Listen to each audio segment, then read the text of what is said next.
Usai pemungutan suara, makin santer dugaan kecurangan dan maraknya kejanggalan yang ditemukan. Masyarakat diminta untuk tidak memaklumi kecurangan agar demokrasi terjaga.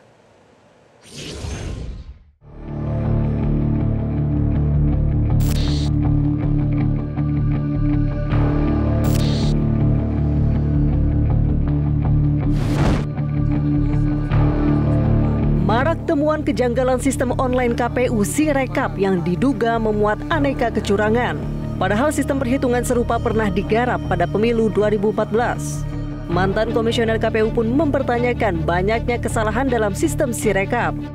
Di antaranya adalah selisih suara para paslon yang signifikan. Terbesar selisih suara terjadi pada paslon nomor urut 2. Hal ini diungkap dalam diskusi Koalisi Masyarakat Sipil Sabtu 18 Februari kemarin. Itu ada net selisih suara, itu ada 1.664 nambah buat paslon 1, 7.793 nambah untuk paslon 2, dan paslon 3, 3.059. Semua kebagian ditambah ya. Ya, jadi bagi-bagi, ya kira-kira begitu. Tetapi paslon 2 itu ada 7.793, jadi yang tertinggi. Apakah ini sesuatu sengajaan atau apa? Ya, Mbak Oki tadi kita perlu cermati terus ya ini. Kalau kesalahan sistem, ini sekedar bercerita saja karena saya sempat di KPU. Ini sistem situng dan sirekap itu bukan hal yang baru. Jadi KPU dari tahun 2014 itu sebetulnya sudah mulai mengenalkan situng. Kita membangun sistem untuk mempublikasikan dengan cepat, ya, merekap, begitu ya. Jadi itu bukan yang baru.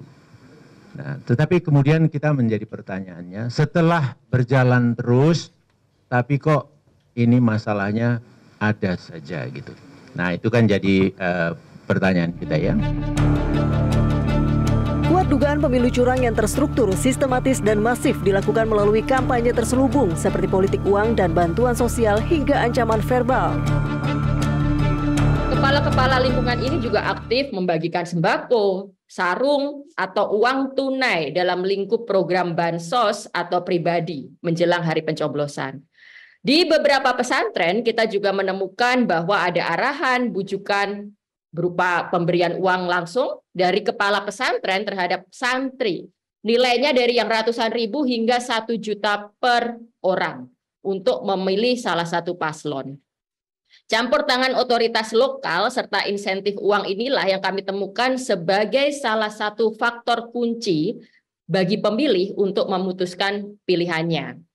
Karena di banyak TPS-TPS yang kami pantau paslon 02 memenangkan pemilihan, maka kami kemudian bergerak untuk mencari tahu, untuk mengorek apa alasan pemilih untuk memilih paslon 02. Dan yang kami temukan adalah pertama, karena kasihan, sudah berulang kali kalah, karena ingin minum susu dan makan siang gratis, karena ada arahan dari atas, seperti yang tadi saya ilustrasikan, dari RT, RW, Kades, kepala pesantren, dan kiai, dan sebagainya.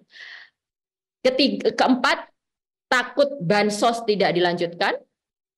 Dan ke 1, 2, 3, 4, kelima, yang memang juga cukup berdampak, mereka melihat figur tertentu sebagai figur gemoy, dan kehadiran anak Jokowi. Jadi faktor anak Jokowi itu ternyata betul-betul berperan dalam membuat paslon 02 memenangkan dukungan. Berkaca dari pelaksanaan Pilpres 2024 ini, para pakar dan aktivis dinilai tidak bisa lagi menggunakan cara-cara advokasi lama untuk mengedukasi masyarakat, terutama dalam menjelaskan berbagai kecurangan yang seharusnya tidak dimaklumi. Di antaranya pendekatan harus lebih luas, kreatif, dan menggunakan cara-cara baru. Tim Liputan, Metro TV. Jelajahi cara baru mendapatkan informasi. Download Metro TV Extend sekarang.